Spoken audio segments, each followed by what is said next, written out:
back to another budget photography video. So today this is a little bit weird because normally I would be editing on my iPad Pro from last year, but I'm not. This is actually a new thing for me. Now you're probably thinking, well, Alex, this is Mac OS. You have a Mac Mini. Well, this isn't my Mac Mini. This is my MacBook. I brought a MacBook, and I also brought a microphone. So how does this new microphone sound? I have it plugged in to the MacBook, so it's recording internally. But how does this sound? How does it sound better than? I mean, it should sound better than my iPad Pro. But does it sound better than my iPad Pro? What do you guys think? I'm going to do a review on it. This is the first thing that I've ever actually recorded on with this microphone. I think it sounds okay, but I've never fully utilized this microphone yet. So if this sounds really bad, then I'm really, really, really sorry. And I will just go back to using the microphones that are in my MacBook, and I'll just resell this one back again. But yeah. Anyway, so I have a selection of pictures here from my old iPhone 12 mini, and I kind of wanted to go through them. I was meant to when I had the phone, but I never got round to doing it because I just never had the time. So I thought I'd do the editing video now that I've got a bit of a better setup now, really, because as I said, I'm using my MacBook and I'm using a more professional microphone. And hey, I can do all this kind of stuff as well. You know, I'm not going to say what the microphone is. It's not a Blue Yeti, but it is kind of like a Blue Yeti. And I can change where the microphones are. It's got 4 internal microphones, so I can, if I move my microphone around, wrong one. I can go, let's go with, I can go left and I can go right, or I can go in the middle. So I can make you hear stuff from your left ear or your right ear, or whichever way round it is. Because this is my right, this is my left. Right, left, right, left. But I'm hearing it round the other way on my headphones. Anyway, let's go back to front microphone because that's what I need. Actually, let's go with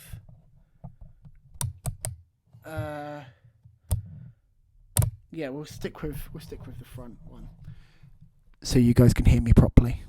Actually, before we get into editing, I'm kind of doing a test on how well Lightroom runs on the M1 chip. Now, you probably already know how it runs, but I don't usually watch reviews for how stuff runs or how stuff sounds and stuff like that, especially if I'm going to make a review, because I want my honest opinion. And I've got Activity Monitor just down here. And I found that over the last 2 to 3 days that I've had this MacBook, that Lightroom, whenever I've pulled it up and, checked the Activity Monitor on the memory side, on the RAM side, it's using 2 or 3 gigabytes worth of RAM.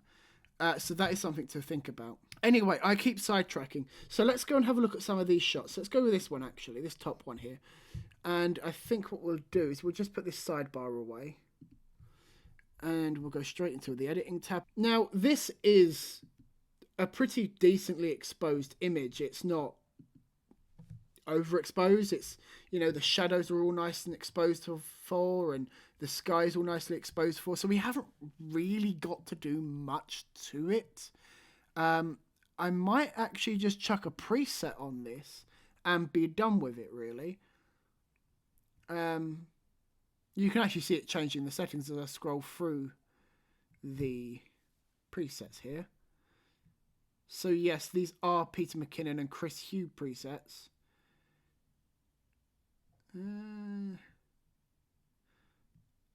Now, I quite liked... Which one was it? I quite like that. No, wait, it was that one for the sky. But I think what we'll do is we'll change this bottom here, the grass, because I quite like the contrasty, sky, but I'm not too keen on the rest. So there's this new feature in Lightroom as well that you can select a subject or select the sky and stuff like that.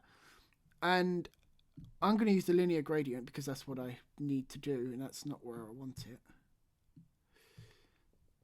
Invert, there we go. And I will get around to using this new stuff on Lightroom. I have used it once, and it's, you know, it's okay, I suppose. It's not really the best. I feel like as if they're trying to emulate LumaFusion. Luma AI, sorry. Because they're being kind of left in the dark ages with this kind of stuff. You know, they've always been kind of a normal, so to speak, editing app where you can, you know, change the color temperature and yeah. Whereas, you know, Luma AI offers a lot more, and I'm debating whether or not to go over to them. I really am debating whether or not to move from Lightroom to Luma AI because it offers a lot of stuff for the price. Okay, so now that we've just edited one picture, I do want to have a look at... So there we go, look, you can see 2.5, well, just over 2.5 gigs. It's fine, it's nothing to worry about. I'm not worried about how much RAM it's going to use because they, you know, it's obviously it's not going to use a lot of RAM, but I do just have an interest in how much RAM it is using.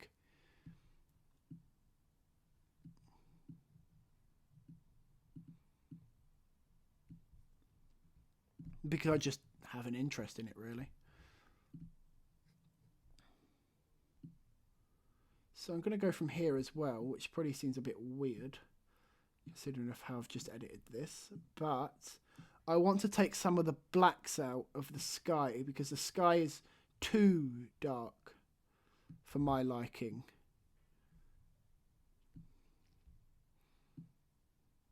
Oh, we don't want a pink sky, do we?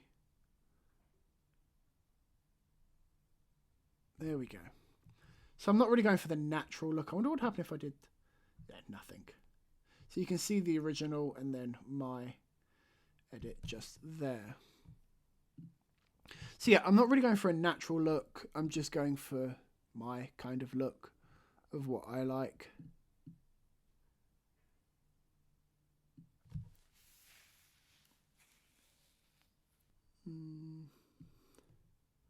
Looks straight enough.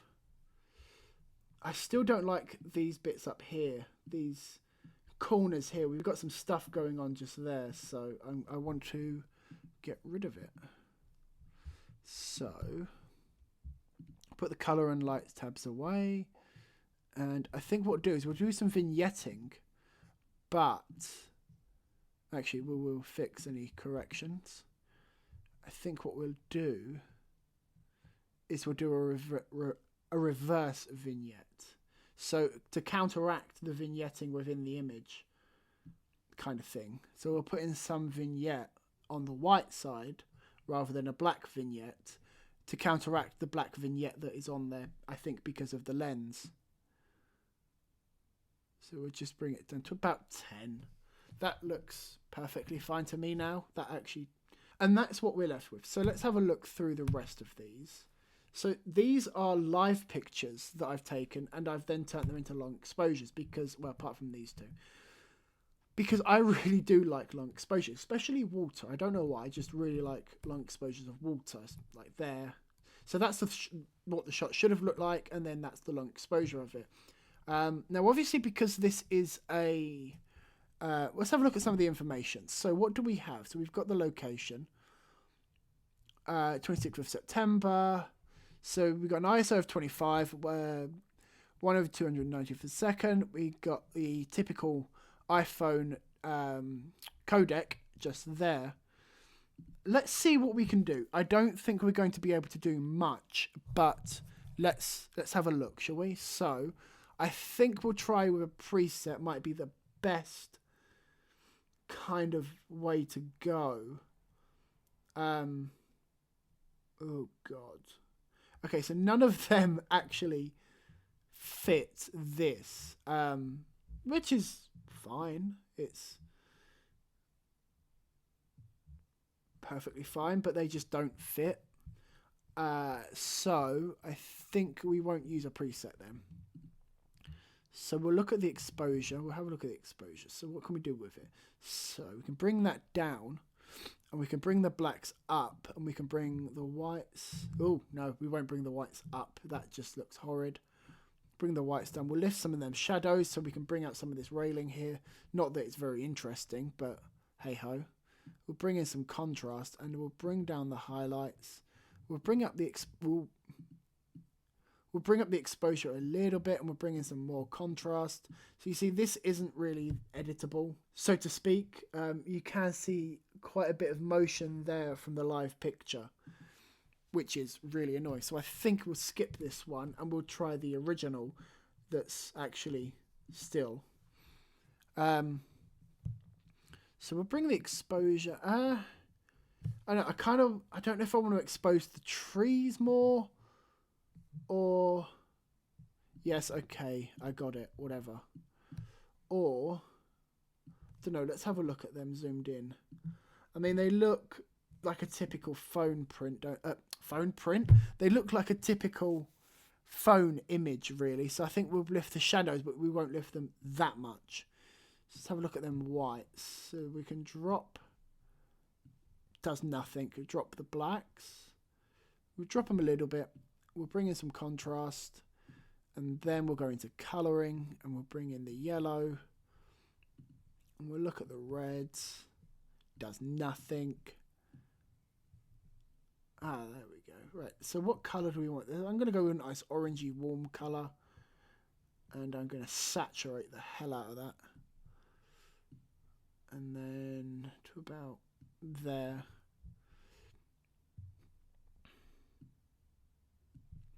Then I think we'll bring out some trees, the trees. So bring to there. Ooh. There we go.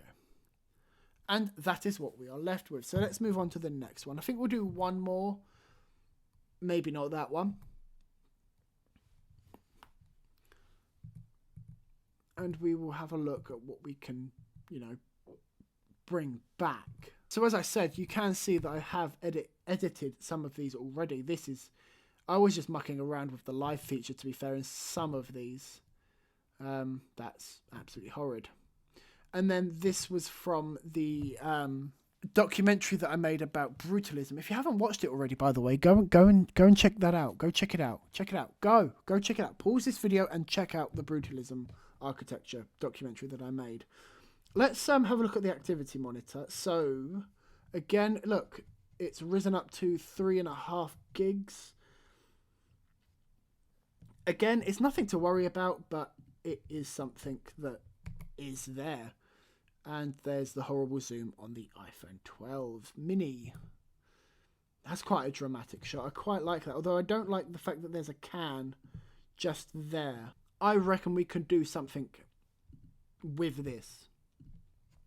Let's have a look at the lighting. Let's have a look at the shadows. Let's see if we can lift them shadows up. And let's have a quick zoom in to make sure we haven't brought in much noise. No. I think what we'll do is we will edit this like it's raw and then just stick black and white on it. So what I'm going to do is I'm going to just go like that. And then... got it. We're going to leave it like that, and then we're going to straighten this out a bit. Like that. And we're going to bring in some more contrast. Like that. We'll drop the highlights, lift them black, lift the whites. I think we'll drop the blacks. Make it look really grungy, really gothic-y, and I think we'll make it quite unsharp. I don't know, because I do quite like it sharp, over sharpened, but I also like it. Yeah, I think we'll take out some of that. And what we're going to do is we're actually going to bring in some grain. So we've actually got some noise down here from the iPhone itself. But if we bring in some grain, maybe not too much. it will make it then look like an older picture. Well, old picture. Although I am going to get rid of that little Joe down there, I think.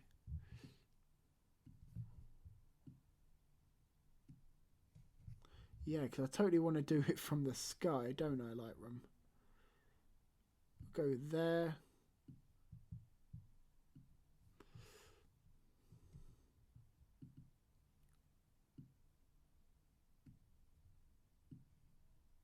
And then we'll get it from the same place again. Maybe just there. There we go. So I really hate the Lightroom covering app thing. I much prefer Photoshop. It's way better.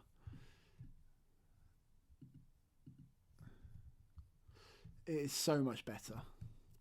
Anyway, so that'll have to do for now. I think I'll probably, if I'm to edit this anymore, then I will just go into Photoshop and get rid of them two little things there. But that's fine. So I think we'll do some, no, we won't do noise reduction. We won't remove any problems with it because, well, it's an older image. It's meant to look like an older image, so we won't do anything more with that. So I think we'll end it there as well. I hope you guys enjoyed this video. I hope I sound okay. And yeah, see you in the next video.